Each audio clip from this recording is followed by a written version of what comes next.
आज का दिन फैसले का दिन। बिहार में किसकी बनेगी सरकार, जिसका पूरा देश कर रहा है इंतजार, उसकी एक शानदार कवरेज, सबसे सटीक नतीजे आज तक लेकर आया है आपके लिए। चाहे वो बिहार विधानसभा का वो सेट है जिससे आप लगातार कवरेज देख रहे थे, और हूबहू वैसा ही कुछ अंदाज यहां पर भी हमारे साथ जुड़ गया है। तमाम हमारे सहयोगी बिहार के हर कोने से हर सीट की खबर सबसे पहले आप तक पहुंचाएंगे। दिग्गजों का क्या होगा हाल, किसकी बनेगी सरकार, चौथी बार मुख्यमंत्री की रेस में नीतीश कुमार की धड़कनें तेज होंगी, लेकिन दूसरी तरफ तेजस्वी यादव क्या मार लेंगे बाजी एग्जिट पोल के संकेतों की तरह। आज तक की टीवी स्क्रीन को जरा गौर से समझिए। बिल्कुल आम आदमी की भाषा में आपको समझाने के लिए पूरा इंतजाम आज तक ने करके रखा हुआ है, क्योंकि बिहार पर पूरे देश की निगाहें लगी हुई हैं। एग्जिट पोल के नतीजों के बाद महागठबंधन तो बेहद उत्साहित है, लेकिन दूसरी तरफ एनडीए के खेमे में भी आपको बता दें, बीती रात तस्वीरें निकलकर सामने आई, लड्डू बनाए जा रहे हैं, दोनों की अपने अपने जीत के दावे। लेकिन स्क्रीन को अगर आप गौर से देखेंगे तो इलेक्शन ब्रेकिंग आपको सबसे पहले सबसे ऊपर मिलेगा। आप मेरे दाहिने साइड देख सकते हैं, अलग अलग हिस्सों के जो फैसले निकलकर सामने आते जाएंगे, कौन जीता कौन हारा उसके बारे में हम आपको जानकारी देंगे। सबसे पहला रुझान भी आज तक आपके सामने रखेगा। मेरी बाईं तरफ आप देख पा रहे हैं एनडीए को कितनी सीटें, जेडीयू के खेमे में कितनी जा रही हैं, बीजेपी को कितनी, हमको कितनी, वीआईपी को कितनी, और वहीं दूसरी तरफ महागठबंधन में आरजेडी को कितनी सीटें मिलेंगी।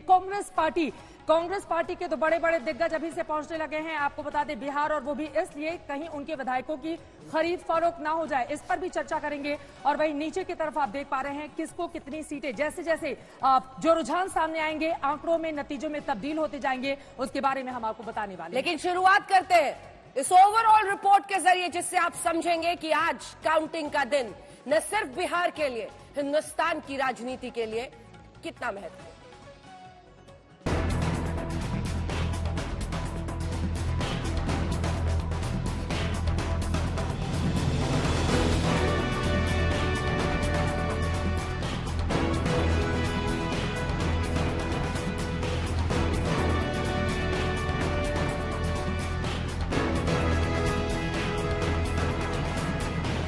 कहीं रसगुल्ले तैयार हो रहे हैं तो कोई लड्डू बना रहा है। सीएम के पोस्टर सड़कों पर फटने शुरू हो गए हैं तो घरों और दफ्तरों को सजाया जा रहा है। आज बिहार विधानसभा चुनाव का परिणाम आने वाला है। साफ हो जाएगा कि आखिर बिहार का अगला किंग कौन है। मौका 5 साल के बड़े जश्न का है। ऐसे में कोई भी पार्टी इसमें कमी नहीं छोड़ना चाहती। एनडीए से लेकर महागठबंधन तक सब अपने हिसाब से तैयारियां कर रहे हैं। तस्वीरें बाहुबली विधायक अनंत सिंह के घर की हैं, जहां शादी जैसा माहौल बना हुआ है। घर को दुल्हन की तरह सजाया गया है और पार्टी के कार्यकर्ताओं और घर वालों को पूरा भरोसा है कि नतीजे उनके पक्ष में आएंगे। बहुत खुशी है हम लोग को, क्योंकि परिणाम तो बस घोषणा जो औपचारिकता है वो बाकी है। आप देख ही रहे हैं एग्जिट पोल जो हुआ है, तो हम लोग का ही पक्ष में महागठबंधन की सरकार बन रही है। तो हम लोग उत्साहित हैं और हमारे समर्थक लोग उत्साहित हैं। उन लोग का स्वागत में हम लोग ये सब तैयारी किए हैं। एकदम तय है महागठबंधन की सरकार बनना, इसमें कोई रोक टोक नहीं है। एकदम कि जनता की सरकार बनने जा रही है। आप जनता का देख नहीं रहे हैं। एक युवा नेता जो है कि पूरे बिहार हिंदुस्तान के नेता को पानी पिलाए हुए थे। आप देख नहीं रहे हैं, बिहार नया बिहार बनेगा। एग्जिट पोल महागठबंधन की सरकार दिखा रहे हैं। ऐसे में पटना की सड़कों पर तेजस्वी के सीएम बनने के पोस्टर लगने शुरू हो गए हैं। रिजल्ट से एक दिन पहले तेजस्वी का जन्मदिन भी पार्टी ने खूब धूमधाम से मनाया। वहीं भाई तेज प्रताप ने तेजस्वी को सीएम की कुर्सी गिफ्ट करने का ऐलान भी कर दिया। हमने बहुत बड़ा गिफ्ट दे दिया। बर्थडे गिफ्ट मुख्यमंत्री भैया मंत्री का कुर्सी पर बैठा दिया तेजस्वी को पूरे तरीके से। और नीतीश कुमार के शासन के लिए क्या? नीतीश कुमार जी की शासन को तो जनता नकार दी है पूरे तरीके से। तेजस्वी की तरफ से कार्यकर्ताओं को हिदायत दी गई है कि जश्न के नाम पर हुड़दंग न मचाएं। भले ही एग्जिट पोल में महागठबंधन को सरकार बनाने का दावा किया जा रहा हो, लेकिन एनडीए के कार्यकर्ताओं में भी जोश कम नहीं है। जहां जीत की तैयारियां चल रही हैं, पटना साहिब विधानसभा क्षेत्र के बीजेपी कार्यकर्ता विधायक नंद किशोर यादव की जीत के लिए लड्डू वितरण की तैयारी में जुट गए हैं। कई क्विंटल लड्डू बनकर तैयार हैं। 15 साल पहले जो बिहार बीमारू राज कहलाता था और उसके बाद जो एनडीए सरकार बना है, 15 साल जो काम किया है विकास का, पटरी पर लाने का काम किया है, उससे पूरे बिहार की जनता में एक विश्वास बना है। और इस बार भी हम लोग को पूरा भरोसा है कि बिहार की जनता एनडीए के पक्ष में वोट दिया है और हम लोग को भारी बहुमत से जीत मिलेगी और एनडीए की सरकार पुनः बनेगी। इसलिए हम लोग लड्डू बनवा रहे हैं। उधर परिणाम को देखते हुए प्रशासन भी अलर्ट पर है। पटना में किसी भी तरह के जुलूस को निकालने को लेकर पाबंदी लगा दी गई है। इसमें स्पष्ट निर्देश दिए गए हैं कि जितने भी क्षेत्र हैं, थाना क्षेत्र हैं, उसमें गश्ती लगातार की जाएगी और इसके साथ साथ मतगणना केंद्र के इर्द गिर्द भी लगातार प्रशासन की नजर रहेगी। बल और मजिस्ट्रेट को तैनात किया गया है, जिसके माध्यम से पूरे चीज़ों पर निगरानी रखी जाएगी और जितने भी कैंडिडेट्स हैं उनको यह भी बताया गया है कि मतगणना के परिणाम के पश्चात जो है विजय जुलूस नहीं निकाला जाना है। इन सभी चीज़ों पर प्रशासन की नज़र रहेगी और जो भी असामाजिक तत्व हैं उनके विरुद्ध तुरंत ही कार्रवाई की जाएगी। कुछ ही देर में विधानसभा चुनाव को लेकर वोटों की गिनती शुरू हो जाएगी। दोपहर तक गिनती बढ़ने के साथ साथ तस्वीर साफ होने लगेगी, जिसके साथ ही साफ हो जाएगा कि आखिर बिहार में किसकी सरकार बनने वाली है, कौन होगा बिहार का नया मुख्यमंत्री। पटना से सुजीत झा और रोहित सिंह के साथ आज तक ब्यूरो। तो आपको सीधे लेकर चलेंगे पटना। हमारे साथ कुमार अभिषेक इस वक्त लाइव आ गए हैं और साथ ही सीएम आवास पर सुजीत झा इस वक्त हमारे साथ लाइव आ चुके हैं पटना की हलचल दिखाने के लिए। देखिए पौ फट चुकी है, सवेरा हो चुका है और राजनीति का सवेरा आज होगा, वो होगा आरजेडी के दफ्तर में या फिर जेडीयू और बीजेपी के दफ्तर में। पहले कुमार अभिषेक आप बताइए क्या हालचाल है, कैसी सुबह है आज की? रोहित, सुबह वो सुबह है जिसका सबको इंतजार है, कम से कम बिहार के तमाम लोगों का। हम इस वक्त बीजेपी दफ्तर के बाहर हैं और अमूमन बीजेपी दफ्तर के बाहर पिछले 15 सालों में हम लोगों ने देखा कि जब जब रिजल्ट का दिन होता है यहां हलचल बड़ी तेज होती है, लेकिन आज शायद सबकी नजरें पहले टिकी हैं कि क्या आता है रुझान, उसके बाद ही यहां पर भीड़ दिखाई देगी। हम आपको पटना का ये मुख्यालय है बीजेपी का और इसके भीतर की स्थिति, इसके भीतर के हालात भी दिखा देते हैं। अभी तक कोई पहुंचा नहीं है, हालांकि गेट का एक छोटा सा सिरा खोला गया है और ये बीजेपी दफ्तर है। अमूमन 6 बजते बजते जिस दिन भी काउंटिंग होती है उस दिन लोग यहां पहुंच जाते हैं, कार्यकर्ता पहुंच जाते हैं, लेकिन इस वक्त सन्नाटा है। सब पहले रुझान का इंतजार कर रहे हैं और ये देख रहे हैं कि आखिर किस करवट ये ऊंट बैठ सकता है और ये देख लिए ये है उत्तर प्रदेश बीजेपी दफ्तर का हाल। दिलचस्प है, आरजेडी ने बार बार अपने लोगों से कहा है कि चुनाव नतीजों के बाद बाहर निकलने से पहले सोचना। बीजेपी ने लगता है अपने लोगों से कह दिया चुनाव नतीजे के पहले बाहर निकलने से पहले सोचना। बिल्कुल रोहित, पिछली दफा याद होगा 2015 में जब रुझान आने लगे तो बीजेपी में पटाखे फूट रहे थे और कुछ घंटों के बाद ये पूरा माहौल बदल गया। तो इस बार बहुत ही सोच समझकर कार्यकर्ता भी सामने आएंगे और जैसे 8 बजे के बाद जैसे ही रुझान आने शुरू होंगे उसके बाद देखना है कि जश्न कहां होता है, इस बीजेपी दफ्तर में या फिर महज कुछ फरलांग की दूरी पर जो आरजेडी का दफ्तर है वहां। रोहित, चलिए मैं आपके पास दोबारा आऊंगी, लेकिन उसके पहले सीधे सीएम आवास का रुख कर लेते हैं। सुजीत झा इस वक्त वहां से हमारे साथ जुड़ चुके हैं और उसके बाद आरजेडी दफ्तर भी आपको लेकर चलेंगे आपको रांची भी। सत्यजीत वहां से हमारे साथ जुड़ चुके हैं, लेकिन सबसे पहले सुजीत आपसे, रात भर तो बहुत मुश्किल से नींद आई होगी मुख्यमंत्री नीतीश कुमार को, किस तरह का माहौल इस वक्त देखने को मिल रहा है सीएम आवास के बाहर?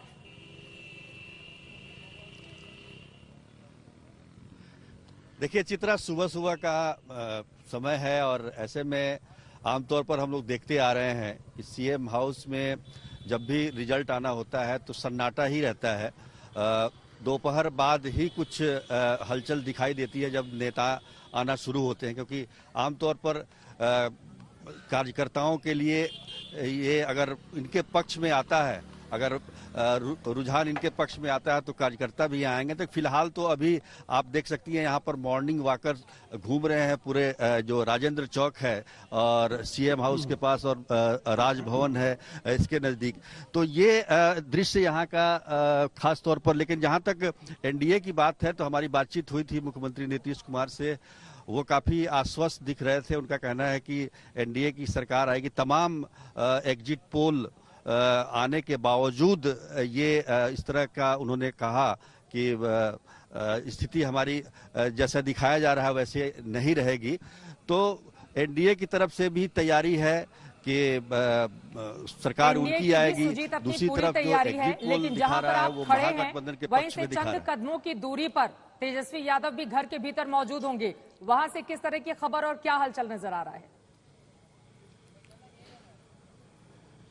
देखिए, तेजस्वी यादव काफी बदले हुए व्यक्तित्व में नजर आते हैं। अब पहले जिस तरह का उनका अंदाज था वो अंदाज काफी बदला है और ये बदलाव पिछले 1-1.5 महीने में काफी उभर कर आया है। और एक जिम्मेदार नेता की तरह उनका व्यवहार देखने को मिला। खासतौर पर जब से चुनाव खत्म हुआ है। सुजीत, आपको टोक रही हूँ, तमाम सहयोगियों को बता दें, जैसे ही कोई खबर किसी बड़े नेता के कुछ बयान आएंगे हम आपको बीच में ही रोकेंगे। सुनिए क्या कह रहे हैं संजय जायसवाल। सरकार बनने जा रही है। मैं खुद चंपारण से हूं और चंपारण का आकलन देख करके ही मैं समझ गया कि यह पूरा एग्जिट पोल गलत है। चंपारण में जो हम सीटें जीत रहे हैं और जो एग्जिट पोल दिखा रहा उसमें आपस में कोई संबंध नहीं है। और हमारा सर्वे अपने इलाके में हमेशा किसी भी सर्वे से ज्यादा अच्छा रहता है। इधर लग रहा है कांग्रेस अपना पीठ ठुकरा रही है और कह रही कि हम लोगों को डर है हॉर्स ट्रेडिंग से, क्या क्या आरोप अभी से ही करने शुरू कर दिया गया है। सवाल उठता है ये कि वो जीत रहे हैं या हार रहे हैं, पहले उनको समझना चाहिए। लगता है वो अभी हार मान चुके हैं, इसलिए हॉर्स ट्रेडिंग की बात करते हैं। जो हारते हैं वो इस तरह की बातें करते हैं। जीतने वाले अपने दल, अपने एनडीए के साथ हम लोग चुनाव के मैदान में थे और पूर्ण बहुमत से हम सरकार बनाएंगे। जिन्होंने जीवन भर हॉर्स ट्रेडिंग का ही काम किया हो और अगर हॉर्स नहीं मिले तो देश की ट्रेडिंग का काम किया हो, वह इस तरह की बात ही करेंगे। जगह जगह पोस्टर लगाया जा रहा है, जन्मदिन की बधाई दी जा रही है। खास करके यह कहा जा रहा है कि बिहार के पहले युवा भावी मुख्यमंत्री तेजस्वी यादव का पोस्टर बैनर लगा है, होर्डिंग। तेजस्वी जी का जन्मदिन है, उनको बहुत बहुत जन्मदिन की शुभकामनाएं। और ईश्वर से मैं प्रार्थना करूंगा, ईश्वर उनको लंबी उम्र भी दे और सद्बुद्धि भी दे। बाकी समर्थक जरूरत से ज्यादा अति उत्साह में रहते हैं और सब कुछ समय के गर्भ में है और जनता फैसला करती है। जो इस तरह के पोस्टर्स लगा के आज खुश हो रहे हैं, कल उन्हें सबसे ज्यादा दुख होगा। क्या लगता है? देखिए, एग्जिट पोल के विषय में आपको भी मालूम है, कभी सही निकलता है कभी गलत, क्योंकि 2015 का उदाहरण आपके पास है, तो इसलिए वही आधार नहीं होता। वोटिंग कैसे हुई, इसका सैंपलिंग जो होता है कुछ हजार लोगों के बीच होता है। एक कंस्टिट्यूएंसी में वोटर्स बहुत ज्यादा, मान लीजिए इसमें आपने पुरुषों की ज्यादा संख्या दे दी और महिलाओं का कम संख्या का आकलन किया, तो आपका रिजल्ट जो आपका फोरकास्ट होगा, चाहे जो सर्वे का रिपोर्ट होगा, उसमें कन्फ्यूजन हो सकता है। इसलिए हम लोगों ने जो पहले कहा उसे अलग कहने की जरूरत नहीं है कि एनडीए की सरकार बनेगी। क्या लग रहा है कुछ घंटे में वोट मतगणना शुरू तो अब तो हम कहेंगे आप भी इंतजार करिए, हम भी इंतजार करें, लेकिन हमारा जो स्टेटमेंट पहले था वही है। अभी से ही एक दिन पहले से ही तेजस्वी यादव को भावी मुख्यमंत्री का पोस्टर लगा दिया गया है हर चौक चौराहे पर। तो इस पर हमको क्या कहना है? मान लीजिए बहुत लोग तो पहले ऐसे भी थे कि सरकारें ही जो छोटी मोटी पार्टियां हैं उस सरकार गठन की ही बात करते थे, ये आप लोगों को भी मालूम है। तो इस तरह के चुनाव के दरमियान कई लोग होते हैं जो अपनी बात इस ढंग से करते हैं जैसे उन्हीं की सरकार बन रही है। तो क्या 2015 का प्रेडिक्शन जो एग्जिट पोल का था वो उल्टा हुआ था, इस बार भी उल्टा ही होगा? आपकी सरकार बने? निश्चित रूप से, इसमें कोई दो राय नहीं।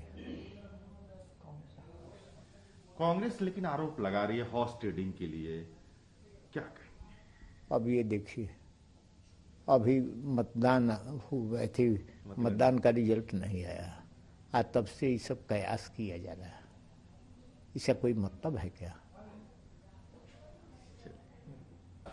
देखिए, लोकतंत्र के महापर्व का अंतिम चरण है कल मतगणना के साथ। एग्जिट पोल कुछ और बात कर रहा है। देखिए, लोकतंत्र के महापर्व का अंतिम चरण आज पूरा हो जाएगा और हमें पूर्ण विश्वास है कि बिहार की जनता फिर से नीतीश जी को मुख्यमंत्री पद पर बैठाएगी और बिहार विकास के रास्ते पे ही चलेगा। एग्जिट पोल से कुछ नहीं होता है। 2005 देख लीजिए, 10 देख लीजिए, 15 देख लीजिए, सारे एग्जिट पोल्स गलत साबित हुए। यहाँ काम व विकास पे ही मंत्र चलेगा। अब तो कुछ घंटों में तस्वीर साफ भी हो जाएगी। एक दिन पहले ही जन्मदिन मनाया गया तेजस्वी का और जगह जगह पोस्टर लगाया गया है, उसमें भावी मुख्यमंत्री दिखाया गया है पोस्टरों में। अरे तो पोस्टर में भावी मुख्यमंत्री इतना भी अधिकार नहीं दीजिएगा क्या? ये तो बनता है। और वैसे भी यहाँ पे इस बार 4 मुख्यमंत्री पद के उम्मीदवार है ना, हर गठबंधन का एक मुख्यमंत्री पद का उम्मीदवार है। तो जब तक मतगणना होकर रिजल्ट सामने नहीं आता है तब तक तो सब भावी मुख्यमंत्री हैं। मतगणना से भावी कौन असल में होगा, ये दिलचस्प होगा। वशिष्ठ नारायण सिंह, जेडीयू के वरिष्ठ नेता, अजय आलोक, संजय जायसवाल, एनडीए की तरफ से बयानों की पारी शुरू हो गई। आज सुबह 6 बज रहे हैं और तमाम नेता अपने अपने तरीके से जीत के दावे कर रहे हैं। आइए आपको सीधे लिए चलते हैं। सत्यजीत, हमारे सहयोगी, इस वक्त रांची से हमारे साथ जुड़ रहे हैं और वो इसलिए क्योंकि रांची के ही होटवार जेल में लालू प्रसाद यादव है। सत्यजीत, बीजेपी, पूरा एनडीए कह लीजिए, जब जब तेजस्वी को घेरना होता था तो होटवार जेल की याद दिलाते थे, जहां पर लालू प्रसाद यादव है। पहला चुनाव जिसमें हम देख रहे हैं पूरी तरह से उनकी तस्वीर, उनकी छाप इन चुनावों से गायब है। लालूवाद के बिना चुनावी मैदान में तेजस्वी यादव, लेकिन धड़कनें यहां भी आज बहुत बेचैनी में बीती होंगी रात में। देखिए, बिल्कुल अंजना, हम आपको ये बता दें कि ये एक कैली बेंगलो है। 2017 से जो मल्टीपल फॉर्डर स्कैम है उसमें कन्विक्शन होने के बाद से उन्हें होटवार जेल वो गए थे। उसके बाद से रिम्स के प्राइवेट वार्ड में वो कई शिवानंद तिवारी, आरजेडी के नेता क्या बोल रहे हैं, सुना देते हैं। आप बने रहिए, फौरन लौटेंगे। सत्यजीत, आंदोलन शुरू हुआ था उस समय भी हम लालू जी के साथ मैंने कई जगहों पर हम सभा में गए हैं, लेकिन जो दृश्य इस चुनावी सभा में तेजस्वी की सभा में दिखाई दिया वैसा हमने कभी नहीं देखा था। दूसरी तरफ आप देखिएगा कि नीतीश कुमार मैंने भीतर से हिल गए, ये बिल्कुल साफ दिखाई दे रहा था। जिस तरह से उन्होंने तेजस्वी पर हमला किया, मैंने अशालीन भाषा का इस्तेमाल किया, ये हमारे लिए भी शॉकिंग था। नीतीश कुमार को हम लंबे अरसे से जानते हैं, भाषा के मामले में बड़ा संवेदनशील आदमी है।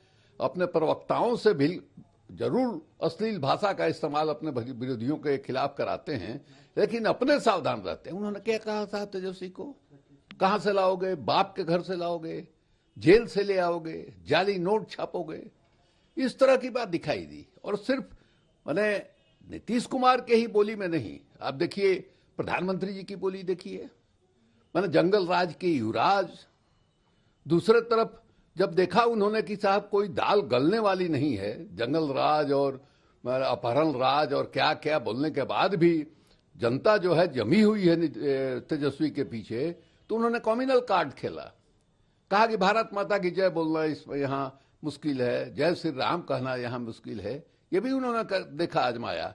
तो देखिए, ये हार सिर्फ हम नहीं मानते हैं कि नीतीश कुमार की हार है, ये मैंने नरेंद्र मोदी जी की भी हार है।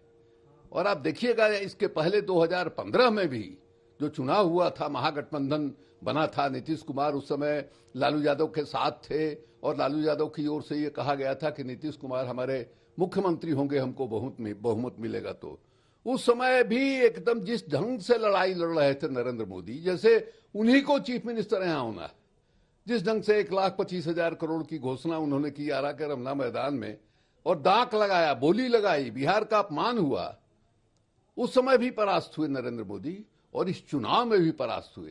तो हम कह सकते हैं कि 2-2 दफा बिहार ने नरेंद्र मोदी जी को परास्त किया है। तो इस चुनाव का महत्व इसमें भी है, बिहार के संदर्भ में तो है ही, लेकिन देश के अंदर एक संदेश गया है कि नरेंद्र मोदी अपराजय नहीं है।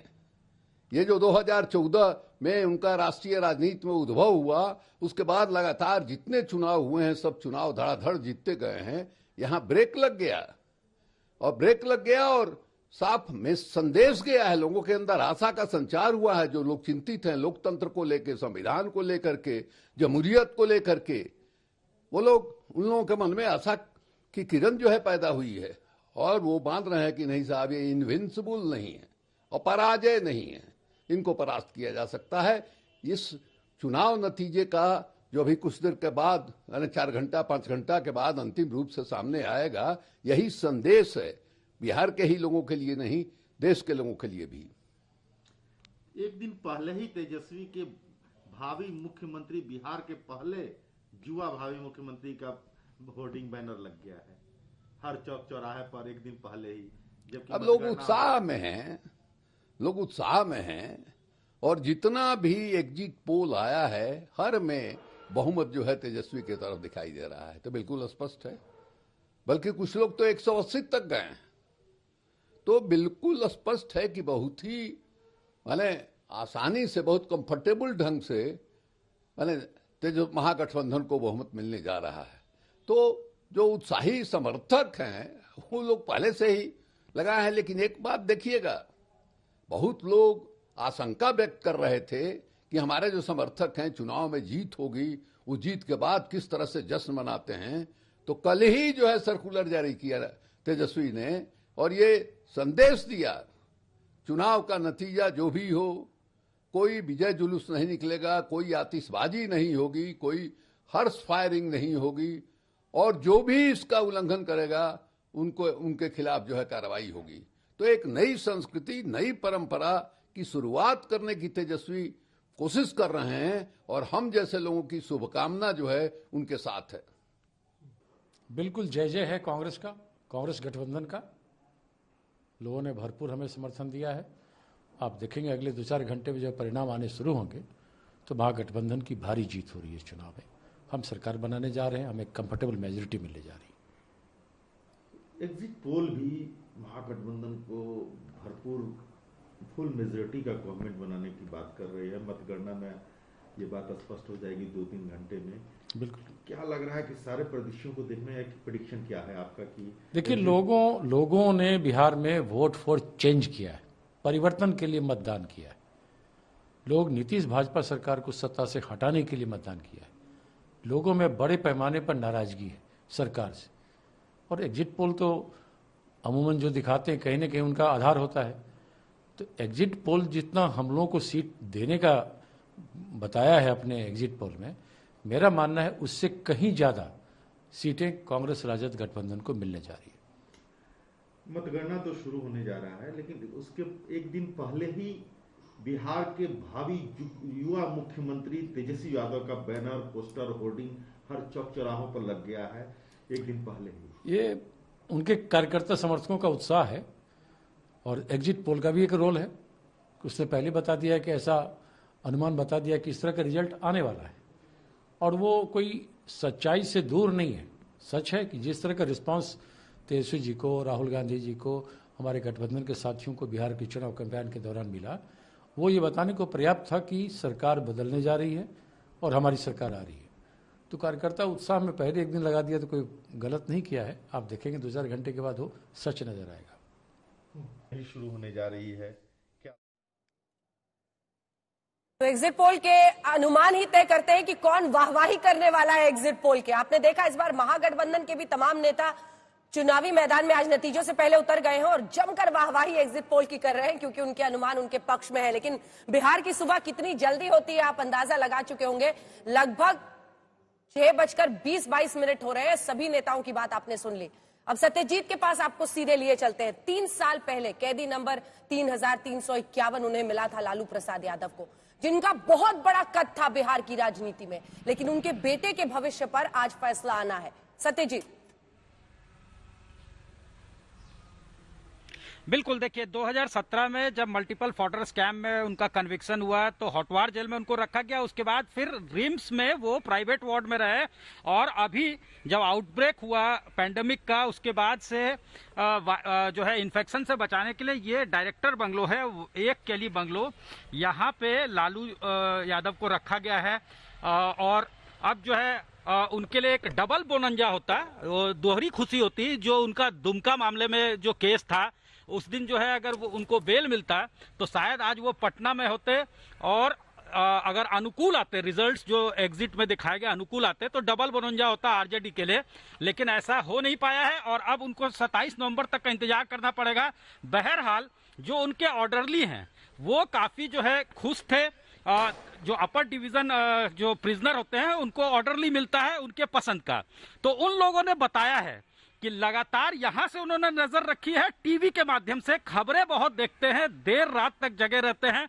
और इस बार जो खबरें आई हैं कि एग्जिट पोल का जो रुझान है उनके पार्टी के पक्ष में है, तो ये खबर हम लोगों तक पहुंचाई गई है कि साहब जो हैं उनके साहब आरजेडी के बॉस जो हैं वो काफी खुश हैं और रात 1:30-2 बजे तक टीवी पे उनकी नजर बनी हुई थी कि कहाँ क्या चल रहा है और उत्साहित हैं। जाहिर तौर पे उन्हें लगता है कि एक कहीं ना कहीं जो एक था कि उनको एस्टैब्लिश करना है उनके पुत्र जो हैं और वो उनको टेक ओवर करें, वो जो सपना कहीं ना कहीं था ड्रीम, वो कहीं ना कहीं अब उसको अकम्प्लिश होने का समय आ गया है। लेकिन सत्यजीत दिलचस्प ये भी रहा है कि इस बार लालू प्रसाद यादव बिहार में जितने भी बड़े बड़े होर्डिंग्स लगे हुए हैं तेजस्वी यादव के हर जगह से गायब हैं, लेकिन उनकी पैनी नजर बनी हुई है आज रिजल्ट किस तरह से आते हैं। वहीं दूसरी तरफ अगर हम देखें गोपालगंज टू रायसीना जो उनकी किताब है उसमें तमाम बातों का उन्होंने जिक्र किया अपने राजनीतिक करियर का, लेकिन आज का दिन उनके लिए काफी ज्यादा अहम हो जाता है क्योंकि यहां से एक अलग तरह की राजनीति बिहार में आगे बढ़ेगी। अब मेरा अगला सवाल आपसे है, 5 दिन पहले एक ट्वीट करते हुए उनकी ओर से सीधे सीधे नीतीश कुमार पर निशाना साधा गया था, उनका एक वीडियो शेयर किया गया था, लेकिन तब से लेकर अब तक सिर्फ वो रिट्वीट ही करते हुए नजर आ रहे हैं। एग्जिट पोल के नतीजों को लेकर उनकी ओर से फिलहाल कुछ नहीं कहा गया है अब तक। बिल्कुल, देखिए आरजेडी में कहीं ना कहीं आरजेडी कैंप में ये इंस्ट्रक्शन है कि आपको कॉशसली ट्रेड करना है। एग्जिट पोल है, जब तक वो परिणाम में तब्दील नहीं हो जाए। देखिए अब और भी पॉलिटिकल पार्टीज की हम बात कर ले तो अब मैच्योर्ड हो गए पार्टी। जब से 2015 में एक बार जो है एग्जिट गलत प्रूव हुआ था, उसके बाद से लोग जो है तब तक जश्न नहीं मनाते हैं जब तक फटाके नहीं फोड़ते हैं। हालांकि इस पर मनाही है आरजेडी की तरफ से, जब तक कि वो कॉन्फिडेंट नहीं हो जाते हैं कि नतीजे जो है बिल्कुल उनके पक्ष में है और वो तब्दील हो रहे हैं। जैसे जेएमएम का उदाहरण देखिए, यहाँ पे जब हेमंत की सरकार बनी थी कोई जो है रुझान उनके पक्ष में भी आने लगे 12 बजे तक, कोई जो है किसी तरह का कोई नेता बात नहीं कर रहा था, कोई निकल नहीं रहा था। अचानक से 3-3:30 शाम 4 बजे के आसपास जो है हेमंत सोरेन निकलते हैं, शिबू सोरेन से जाकर आशीर्वाद लेते हैं, वहां साइकिलिंग करते हैं और उसके बाद वो विक्ट्री का साइन दिखाते हैं और उसके बाद से जो है जश्न का दौर शुरू होता है, मिठाइयां बढ़ती है। वरना जब तक पाल्पिटेशन हो रहा था, ऊपर नीचे चल रहे थे, उस वक्त तक कोई नेता निकलकर कुछ बोल नहीं रहा था, कोई बता नहीं रहा था और लोग जो है बिल्कुल जो है सांसें थाम कर दिल थाम कर बैठे हुए थे कि तब्दील हो रहा है नहीं। फिर मार्जिन कितना बड़ा है, हर जगह से उनको इनपुट्स आते रहते हैं, हर विधानसभा क्षेत्र से इनपुट्स आते रहते हैं। तस्वीरें भी आप दिखा लीजिए सत्यजीत, जरा पीछे की तस्वीरें भी एक बार हमारे दर्शकों को दिखाइए कि रांची की सुबह कैसी है। और मेरा अगला सवाल छोटा सा जवाब में जाऊंगी, उसके बाद रोहित का सवाल है आपसे। सवाल ये खड़ा हो रहा है कि सामाजिक न्याय की बात कही थी लालू प्रसाद यादव ने, लेकिन अब आर्थिक न्याय का होर्डिंग उनके बेटे तेजस्वी यादव की ओर से लगाया गया है। एक बड़ा परिवर्तन आरजेडी में भी इसी के साथ देखने को मिल रहा है और शायद यही कारण है कि अभी फिलहाल एग्जिट पोल के नतीजों पर जो आरजेडी के दिग्गज बड़े बड़े नेता हैं, अगर शिवानंद तिवारी को हम छोड़ दें तो बाकी सब इस वक्त चुप्पी साधे हुए हैं। जी बिल्कुल, वहां पे जैसे तेजस्वी ने भी एक सर्कुलर पार्टी के अंदर जारी किया है कि कोई जश्न नहीं मनेगा, कोई आतिशबाजी नहीं होगी और जो है कार्यकर्ता संयमित रहें। लेकिन ये जरूर है कि अब जो है कहीं ना कहीं लोग मैच्योर्ड हो गए हैं और उनको पता होता है कि जब तक जो है कंफर्टेबल मार्जिन ना हो जाए, जब तक जो है नतीजे सामने आने ना लगे और जब तक जो है वो नतीजा उनके पक्ष में ना हो, उस वक्त तक जो है वो चुप्पी साधे रहते हैं। और यही चेंज जो है आरजेडी में भी मैच्योरिटी दिखी है इसके बाद से। यहाँ एक सेंटर जरूर हुआ करता था, यहाँ पे लोग आते थे कि किसी तरह से जो है सुप्रीमो से मुलाकात हो जाए। टिकट सीकर्स जो हैं वो बेसिक जो है यहाँ पे उनका जमवाड़ा लगा रहता था। ये देखिए, ये पूरा जो रिम्स का इलाका है, यहाँ पे आपको बिहार की गाड़ियां लगी रहती थी। और उसके बाद उस वक्त जो है कई बार जो है सुशील मोदी ने वहां बिहार से आवाज उठाई। हाईकोर्ट में एक जो है पिटीशन फाइल किया गया कि जेल मैनुअल का उल्लंघन हो रहा है। लेकिन अंदर जो है ये कहा जाता था आरजेडी की तरफ से कि सिर्फ जो है मुलाकात के दिन ही 3 लोग मिलते थे, जो उनका प्रोगेटिव था। और जो अपर डिवीजन प्रिजनर्स के लिए जो प्रोविजन है उसके आधार पर ही 3 लोग मुलाकात करते थे, ये कहा जाता था। लेकिन टिकट सीकर्स जो है, टिकट एस्पिरेंट्स जो हैं, वो यहाँ पे उनकी गाड़ियों का जमवाड़ा लगा रहता था। तो एक सेंटर ये भी बन गया था कि यहाँ से अगर आप रिकमेंड करवा लेते हैं तो टिकट आपको आसानी से मिलेगा। लेकिन इस वक्त चुनाव प्रक्रिया में अगर देखें तो डायरेक्टली जहाँ तमाम तरह की सावधानियां बरतने की अपीलें की जा रही थी, लालू यादव के यहाँ जमावड़ा लगने लगा था, भीड़ होने लगी थी टिकट चाहने वालों की कि यहां से अगर हरी झंडी मिल जाएगी तो टिकट तो मिल ही जाएगा। लेकिन अब तेजस्वी यादव एक नई लकीर खींच रहे हैं। 7.25 करोड़ वोटर, जिनमें से लगभग 55% ने अपने मताधिकार का इस्तेमाल किया और 3,733 उम्मीदवार हैं जिनकी किस्मत का आज फैसला होना है। और सब के सब टकटकी लगाए इस वक्त टीवी खोलकर बैठे हैं। आज तक पर सबसे तेज, सबसे सटीक नतीजे हम आपको दिखाएंगे और उसकी पूरी तैयारी हमने कर रखी है। पटना आपको सीधे लेकर चल रहे हैं बीजेपी दफ्तर, जहां कुमार अभिषेक इस वक्त हमारे साथ लाइव मौजूद हैं और वहां की तस्वीरें दिखा रहे हैं। तमाम बड़े नेताओं को हमने सुना। अभी अभिषेक, एक चीज साफ दिख रही है, बीजेपी इस पर उम्मीद लगाए है कि जैसे पिछली बार या उससे पिछली बार एग्जिट पोल के अनुमान गलत साबित हो गए थे, वैसे ही इस बार भी गलत साबित हो जाएं। लेकिन आरजेडी का उत्साह देखने लायक है। इतना कॉन्फिडेंस क्यों है उनको? एग्जिट पोल से या फिर इस बात से कि तेजस्वी यादव ने 250 से ज्यादा रैलियां कर डाली?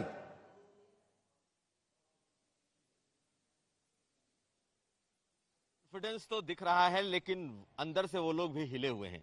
पहले दिन जिस दिन ये एग्जिट पोल आ रहे थे, उस दिन एग्जिट पोल के पहले तक ये जरूर दावे कर रहे थे कि उन लोगों को अच्छा मार्जिन आ रहा है, वो अच्छी मेजॉरिटी से सरकार बनाएंगे।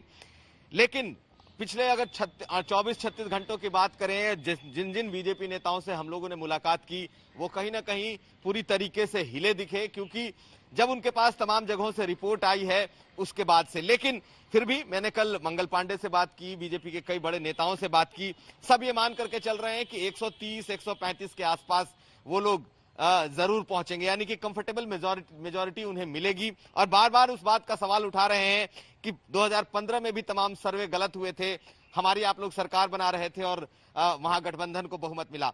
तो उनके पास भी कहने को तर्क है कि वो इस बात के लिए तैयार बैठे हैं कि शायद ये जो एग्जिट पोल आए हैं वो गलत होंगे और एक बार फिर उनकी सरकार बनेगी। लेकिन निश्चित तौर से बीजेपी के भीतर, बड़े नेताओं के भीतर भी आशंकाएं जन्म ले चुकी हैं। वो लोग भी अंदर से इस वक्त हिले हुए हैं, लेकिन सबको इंतजार इस बात का है कि रुझान क्या कहते हैं। देखिए, 8 बजे के बाद जैसे ही रुझान आएंगे और अगर रुझान जिस तरीके से एग्जिट पोल आ रहे हैं उस तरीके के रहे, तो निश्चित तौर पे जो बीजेपी का ये आप सन्नाटा देख रहे हैं, इसमें कोई खास तब्दीली नहीं आएगी। इक्के दुक्के लोग उस वक्त भी दिखाई देंगे। लेकिन अगर थोड़ा भी इसमें ऊपर नीचे हुआ और बीजेपी की तरफ या एनडीए की तरफ के रुझान रहे, तो फिर यह पूरा इलाका आपको पटाखों से पटाखा में मिलेगा। लेकिन निश्चित तौर पे इस वक्त पूरे इलाके में बनवाएंगे नहीं उन्होंने, कोई नहीं है। हालांकि मैंने पहले भी कहा है, लड्डू बनवाए कि नहीं? देखिए, अलग अलग जहां रोहित, देखिए पार्टी के स्तर पे तो जश्न की कोई तैयारी दिखाई नहीं दी है, लेकिन जहां जहां कैंडिडेट को लगता है कि वो जीतने की स्थिति में है, वहां जरूर कुछ हमें तैयारियां दिखाई दी हैं। जो पटना साहिब का इलाका है, वहां कुछ तैयारियां दिखाई दी हैं। अलग अलग क्षेत्रों में जहां जहां बीजेपी के मजबूत कैंडिडेट हैं, उन इलाकों में कुछ तैयारियां हैं। लेकिन मोटे तौर पर बीजेपी के भीतर एक शांति, एक चुपचाप खामोशी इस वक्त दिखाई दे रही है। चलिए वापस आएंगे अभिषेक आपके पास। जरा अपने दर्शकों को एक चीज और दिखाते हैं। यहां कंप्यूटर बाबा के साथ जबरदस्त तैयारी आज तक ने आज की है। एक एक सीट का नतीजा, एक एक सीट का विश्लेषण आज आप तक बड़े आसान तरीके से पहुंचाने वाला है। केवल एक टच पर पूरा इतिहास, भूगोल निकालकर राजनीति का एक एक सीट की हम आपके सामने आज रखने वाले हैं, जिसकी झलक आपको चित्रा दिखाएंगे। चित्रा, बिल्कुल रोहित, और ये जो बड़ी तैयारी देखिए, विधानसभा के बाहर तो हम लोग यहाँ पर बैठे हुए हैं, लेकिन ये जो बड़ी तैयारी हमने करके रखी हुई है, बहुत सीधे और सरल शब्दों में आपको समझाने की तैयारी है। ये बहुत बड़ी स्क्रीन पे पूरी की पूरी 243 सीटें आप देख रहे हैं। जैसे जैसे आंकड़े सामने आते जाएंगे, सबसे पहले पहला रुझान माना यही जा रहा है 8:15 से 8:30 बजे के बीच तक आ जाएगा और उसके बाद इसके रंग बदलते हुए चले जाएंगे। रंगों के लिहाज से आप ये जान पाएंगे कि 243 सीटें, अगर 2015 की बात करें जेडीयू आरजेडी ने साथ मिलकर चुनाव लड़ा था, 80 सीटों पर आरजेडी ने जीत हासिल की थी, 71 पर जेडीयू को जीत मिली थी, 53 पर भारतीय जनता पार्टी, 2 सीटों पर एलजेपी को जीत मिली थी, जबकि गठबंधन का हिस्सा थी कांग्रेस पार्टी 40 सीटों पर लड़ी थी, 27 सीटों पर उसे जीत मिली थी। लेकिन इस बार तो स्थिति पूरी तरह से बदल गई है। इस बार यहां पर इन 243 सीटों पर क्या रहेंगे आंकड़े, क्या रहेंगे नतीजे, ये अभी आप बहुत तेजी से मूव करते हुए कुछ नाम आप देख रहे हैं, जिसमें से कड़वा आप देख सकते हैं, ठाकुरगंज से देख सकते हैं, अलीनगर देख सकते हैं, हथुआ, चिरैया। आपको बता दें कि जैसे जैसे आंकड़े सामने आते जाएंगे वैसे वैसे इस बड़ी सी स्क्रीन में ये जो अलग अलग विधानसभा सीटें जो नाम के साथ हमने यहाँ पर देकर रखी हैं वो बदलते हुए चले जाएंगे और रंगों के लिहाज से आपको सब कुछ समझ में आ जाएगा। लेकिन अब दूसरी तरफ ये कंप्यूटर बाबा हमेशा की तरह 2019 के लोकसभा इलेक्शन में भी शानदार तरीके से हमने आपके सामने रखा था और अब एक बार फिर से जब बिहार में बदलाव की बयार की बात कही जा रही है, एग्जिट पोल के नतीजों को लेकर उत्साह का माहौल महागठबंधन में है, लेकिन वही दूसरी तरफ अपने अपने दावे हैं एनडीए के। तो यहाँ पर हम आपको दिखाते हैं कि वो कौन कौन से बड़े चेहरे हैं, महारथी। सबसे पहले उन पर हम नजर डालेंगे, वो कौन कौन से महारथी हैं जिनकी प्रतिष्ठा आज दांव पर लगी हुई है। शुरुआत कर लेते हैं चंद्रिका राय से। आपको बता दें कि लालू प्रसाद यादव के बड़े बेटे के समधी हैं चंद्रिका राय, जेडीयू से उन्होंने चुनावी मैदान में अपनी किस्मत आजमाई है। क्या रहता है इस बार उनकी किस्मत क्या रहती है, ये महत्वपूर्ण होगा। अनंत कुमार सिंह, यहाँ पर कुमारी मंजू वर्मा, अंजुम आरा, कृष्णनंदन वर्मा, लेकिन महत्वपूर्ण होगा ये भी देखना तेजस्वी यादव। बात कर लेते हैं तेजस्वी यादव की राघोपुर सीट की। आपको बताते चले कि राघोपुर से दूसरी बार चुनावी मैदान में है तेजस्वी यादव। महागठबंधन के सीएम उम्मीदवार हैं। 2015 में पहला चुनाव लड़ा था, 26 साल की उम्र में जीत कर आए, अब 31 साल के हो गए हैं और माना जा रहा है कि अगर एग्जिट पोल के नतीजे सही साबित होते हुए, जैसा कि आज तक में भी दिखाया था, तो 31 साल की उम्र में किसी भी राज्य के सबसे कम उम्र के मुख्यमंत्री होने का रिकॉर्ड तेजस्वी यादव बनाएंगे अपने नाम। लेकिन क्या ऐसा होगा, इसके लिए थोड़ा सा इंतजार हमें करना होगा। तेजस्वी यादव मुख्य मुकाबले में कौन कौन उनके सामने है? सतीश कुमार यादव। 2010 में सतीश कुमार यादव ने यहां पर टक्कर दी थी राबड़ी देवी को। आपको बता दें कि यहां से हरा दिया था, लेकिन भारतीय जनता पार्टी के ये उम्मीदवार क्या बड़ी टक्कर तेजस्वी यादव को दे पाएंगे, क्योंकि 2015 में वो हार गए थे। तो सतीश कुमार यादव के अपने दावे हैं। वहीं दूसरी तरफ एलजेपी के राकेश रोशन ने भी इस मुकाबले को काफी ज्यादा दिलचस्प बनाकर रखा हुआ है। दूसरी तरफ एक युवा चेहरे की हम बात कर लेते हैं, पुष्पम प्रिया चौधरी।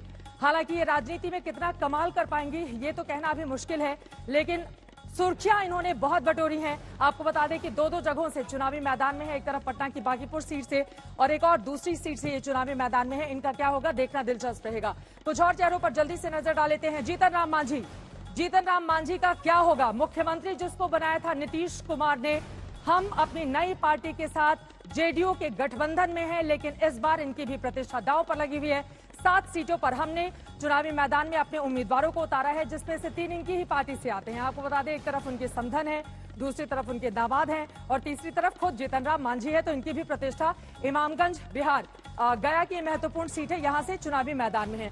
चलिए आगे बढ़ते हुए अब कुछ महत्वपूर्ण गुडलक सीट भी आपको दिखा देते हैं, जिसके जरिए आप जरा समझ पाएंगे कि दरअसल इन गुडलक सीट का मतलब और मायने क्या होता है। 29 ऐसी बिहार की 243 में से 29 ऐसी गुडलक सीट हैं जिनको आप ग्रे एरिया में देख भी पा रहे हैं। दरअसल कहा जाता है कि यहां पर जो भी पार्टी जीतती है उसी का मुख्यमंत्री बनता है।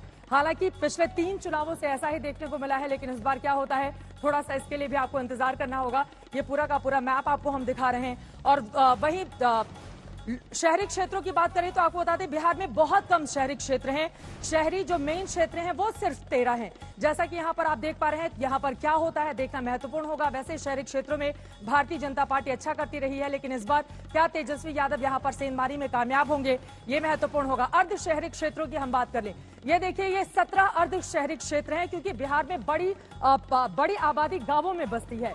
शहरी क्षेत्रों का हाल आपने देख लिया। ये अर्ध शहरी क्षेत्र जो 17 हैं, यहाँ पर भी एनडीए का पलड़ा भारी रहता है, लेकिन इस बार क्या होगा ये महत्वपूर्ण होगा देखना। और वहीं दूसरी तरफ ये ग्रामीण क्षेत्र आप देख पा रहे हैं, 213 ग्रामीण क्षेत्र हैं, यानी कि ज्यादातर हिस्सा ग्रामीण क्षेत्र का। और इस मैप के जरिए आप समझ सकते हैं कि ग्रामीण क्षेत्र के मतदाता ही तय करने वाले हैं कि इस बार का मुख्यमंत्री कौन होगा। क्या 59 साल के नीतीश कुमार बाजी मार ले जाएंगे या 31 साल के तेजस्वी यादव उनके सामने मुश्किलें पैदा कर देंगे, ये देखना काफी ज्यादा महत्वपूर्ण होगा। आगे बढ़ते हुए अब जरा चिराग काट की भी हम बात कर लेते हैं। चिराग पासवान ने अपनी पार्टी के उम्मीदवारों को खासतौर से उन जगहों पर उतारा है जहां पर जेडीयू के उम्मीदवार ज्यादा मजबूत स्थिति में हैं, और माना जा रहा है कि चिराग पासवान के चिराग की वजह से सबसे ज्यादा नुकसान इस तीर को ही लगने वाला है, जो कि चुनाव चिन्ह है जेडीयू का। यहां पर आप देख पा रहे हैं कि चिराग से किसे लगेगी आग। कुछ देर के इंतजार के बाद ये आंकड़े भी तब्दील होने लगेंगे। उसके बाद पता चलेगा कि आखिर चिराग पासवान ने सबसे ज्यादा नुकसान रामविलास पासवान के निधन के बाद चिराग पासवान का ये बहुत बड़ा निर्णय, अकेले चुनावी मैदान में जाना, बीजेपी का भी साथ नहीं लेना, और अब उसके बाद चिराग किसको फायदा पहुंचाते हैं और किसको नुकसान, और खुद उनकी पार्टी क्या करती है जिसने 2015 की बात करें तो सिर्फ 2 सीटों पर जीत हासिल की थी। ये भी देखना काफी ज्यादा महत्वपूर्ण होगा। तो ये एक एक करके लगातार हम बताते जाएंगे अंजना, और ये महत्वपूर्ण होगा क्योंकि ये बहुत बड़ा सेटअप और हमारी बहुत बड़ी तैयारी, और इसी के जरिए दर्शक बिल्कुल आसान भाषा में इस बात को समझ पाएंगे किसकी होगी जीत, किसकी होगी हार। बस थोड़ा सा इंतजार अंजना। और मैं आपको यही कहना भी चाह रहा था कि सारे पत्ते अभी मत खोलिए, थोड़ा सा सस्पेंस दर्शकों के लिए बरकरार भी रखा जाए कि जैसे ही नतीजे और रुझान आने शुरू होंगे, हमारे पास क्या क्या इसमें ऐसी ऐसी चीजें हैं जिनको देखने के बाद वो न केवल नतीजे जान पाएंगे, विश्लेषण समझ पाएंगे, बल्कि ज्ञानवर्धन भी कर पाएंगे अपना बिहार की राजनीति के बारे में और देश की राजनीति के बारे में। और सिर्फ नतीजे ही सामने नहीं होंगे, हम आपको ट्रैकर भी दिखाएंगे कि किस सीट में किसने पिछली बार कैसा किया था और इस बार कहा है। यानी आप न सिर्फ भूगोल और इतिहास देखेंगे, गणित भी समझेंगे कि आंकड़े क्या कह रहे हैं इन तमाम सीटों पर। हम आपको तस्वीरें भी अलग अलग जगहों की दिखाएंगे, हमारे तमाम सहयोगी जुड़ रहे हैं। देखिए, इस बार जो दिलचस्प बात है चित्रा, उसमें यह है कि हमने अलग अलग जो चिराग कार्ड है, हमारे एग्जिट पोल के मुताबिक लगभग 30 से 40 ऐसी सीटें इस बार है जहां पर चिराग पासवान कम मार्जिन वाली सीटों पर खेल खराब कर सकते हैं एनडीए का। राघोपुर में भी यही शिकायत थी बीजेपी के उसी उम्मीदवार की जिन्होंने पिछली बार राबड़ी देवी को शिकस्त दी थी इस सीट पर। तो ये एक एक जो फैक्टर है, जिन्हें हम एक्स फैक्टर भी कह रहे हैं, वो सब हम वहां पर दिखाएंगे चित्रा। बिल्कुल सही कहा आपने। जल्दी से एक जरा सीधी टक्कर की भी बात कर देते हैं, क्योंकि बहुत जरूरत हो जाती है इस बात की सीधी टक्कर आखिर कहां कहां कौन कौन से ऐसे उम्मीदवार। देखिए, इसके जरिए हम आपको बताएंगे कि कौन जीता कौन आ रहा है। ये एक दिलचस्प तरीके से इन चेहरों के जरिए दरअसल स्ट्राइक रेट हम आपको बताएंगे, और जैसे जैसे रुझान सामने आते रहेंगे उसके बाद आपको पता चल जाएगा कि 2015 के मुकाबले भारतीय जनता पार्टी कहां पर खड़ी हुई है। और वहीं दूसरी तरफ अगर बीजेपी ने 2015 में आपको बता दें जेडीयू के साथ चुनावी मैदान में नहीं गई थी, लेकिन वोट प्रतिशत उसका सबसे ज्यादा रहा था, लेकिन सीटों के हिसाब से सिर्फ 53 पर आकर वो रुक गई थी। लेकिन इस बार बीजेपी क्या कमाल कर ले जाएगी, जैसा कि संजय जायसवाल जो कि बीजेपी प्रदेश अध्यक्ष हैं बिहार के, उनकी ओर से दावा किया जा रहा है कि हम ही सरकार बनाने जा रहे हैं। सुबह सुबह बिल्कुल अच्छे मूड में वो सामने आते हैं। तो यहाँ पर इस कुर्सी की खींचतान लगातार जारी है। अब ये कुर्सी उधर जाती है या फिर इधर जाती है अंजना, ये देखना बेहद दिलचस्प होगा, और सारी की सारी लड़ाई इसी कुर्सी की है। नीतीश कुमार बनाम तेजस्वी यादव, ये वो लड़ाई है जिसमें भारतीय जनता पार्टी अगर एग्जिट पोल के ये अनुमान नतीजों में तब्दील होते हैं तो जरूर चिंता करेगी कि पिछली बार अगर आप वोट प्रतिशत देखें तो 2015 में बीजेपी को सबसे ज्यादा वोट प्रतिशत मिला था। आरजेडी नंबर 2 की पार्टी थी और जेडीयू नंबर 3 पर। जब अकेली लड़ी बीजेपी तो उनकी परफॉर्मेंस बेहतर रहेगी क्या? एग्जिट पोल से अभी हम कंपेयर कर रहे हैं, क्योंकि सबसे पहले अनुमान और रुझान आप कह लीजिए, जो पहला रुझान है वो आप आज तक पर देखेंगे। 2015 में जब भारतीय जनता पार्टी चुनावी मैदान में अकेले उतरी थी जेडीयू के बिना, तब गठबंधन था जेडीयू आरजेडी का, तब उनकी परफॉर्मेंस एग्जिट पोल के अनुमान से बेहतर रही थी। और यही सवाल लिए चलते हैं, हमारे साथ सुजीत झा जुड़े हुए हैं मुख्यमंत्री आवास से। सुजीत झा, एक तरफ तेजस्वी यादव 10 लाख सरकारी नौकरियों की बात कर रहे थे, दूसरी तरफ नीतीश कुमार कह रहे थे पैसा कहां से आएगा, नकली नोट छापेंगे, आसमान से गिरेगा, या जेल जिसके लिए गए थे वो वाले पैसे से देंगे। बिहार की जनता जो नौकरियों को लेकर, अपने भविष्य को लेकर युवा बहुत चिंतित है, उन्होंने दोनों की बात सुनी। एग्जिट पोल कह रहे हैं मानी तेजस्वी की। देखिए, आशा उम्मीदें जो होती है ना, उस पे लोग का जीवन चलता है, और यही बात जो बेरोजगार युवा है। एक सेकंड आपको टोक रही हूँ। शाहनवाज हुसैन साहब, नेता बीजेपी के बिहार। राजद और कांग्रेस के लोग वो एग्जिट पोल देखकर ही खुश हो रहे हैं, लेकिन एग्जिट पोल में हमारी जीत तय है और हम एनडीए की सरकार बिहार में बनाएंगे। क्या क्या चैलेंजेस होंगे आने वाले अगर बिहार में सरकार आती है एनडीए? देखिए, बिहार में लोगों ने जो वोट किया है, हमसे ही उम्मीदें हैं, हमसे ही वो राजी थे, हमसे ही अपेक्षा थी। जो भी नाराजगी थी वो जो आने वाला होता है, जो हुकूमत में होता है, उसी से होगी। तो उनकी हर उम्मीदें हमसे हैं, तो उम्मीद के साथ वोट किया है और जिम्मेदारी का एहसास लोगों ने दिलाया है। नीतीश कुमार जी ने विकास को आगे बढ़ाया है। बिहार को जिस तरह से उन्होंने आगे बढ़ाने का काम किया, वो विकास की गाड़ी को कभी बिहार के लोग रुकने नहीं देंगे और हम बिहार में सरकार बनाएंगे। सर, पूरे पटना बिहार में तेजस्वी जी के पोस्टर लग चुके हैं, ये अगला मुख्यमंत्री के तौर पे क्या कहें पोस्टर वाले? देखिए, राजद के लोग हैं और कांग्रेस के लोग अगर थोड़ा खुश होना चाहते हैं तो खुश हो लें। रिजल्ट से पहले लड्डू खा लें। इतना लड्डू खा रहे हैं कि पचने वाला नहीं है। बिहार की जनता को न राजद पचने वाली है, न कांग्रेस पचने वाली। बिहार के लोगों को एक ही बात है, डेवलपमेंट, और जो विकास के पथ पर बढ़ता हुआ बिहार है उसको बिहार के लोगों ने रोका नहीं है। हम लोगों के पास जो फीडबैक है वो एकदम साफ है कि नीतीश कुमार जी के नेतृत्व में एनडीए अपार बहुमत प्राप्त करेगी और हम सरकार बनाएंगे।